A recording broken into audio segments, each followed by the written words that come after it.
மக்களே, நாங்கள் நாட்டுக்கோழி குழம்பு மசாலாவும் சேல்ஸ் பண்ணிகிட்ருக்குறோம். சூப்பராக இருக்கும். மெஷர்மெண்ட் நோட் பண்ணிக்கோங்க.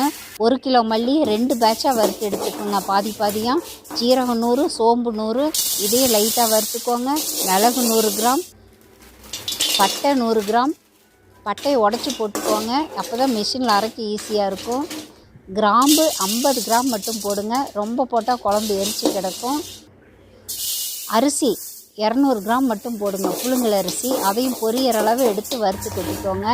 2 கைப்பிடி அளவு கருவேப்பிலை, 150 கடலப்பருப்பு இதை மட்டுமே வறுத்து ஆற விட்டுக்கோங்க. இதுக்கு நான் 150 மிளகாய் மட்டும் மொட்டை மாடியில் காய வச்சுருக்கிறேன். இது ஆறினதுக்கப்புறம் நான் மிஷினில் அரைச்சி எடுத்துகிட்டு வந்துடுவேங்க. மஞ்சள் நாங்கள் சேர்க்கவே மாட்டோம். இது தண்ணி குழம்புங்க. மட்டன் தண்ணி குழம்பு, சிக்கன் தண்ணி குழம்பு, நாட்டுக்கோழி தண்ணி குழம்புக்கு, வறுவலுக்கெல்லாம் சூப்பராக இருக்கும். காரம் கம்மியாக இருக்கும். தேவைப்பட்டுச்சுன்னா எங்களை காண்டாக்ட் பண்ணுங்கள்.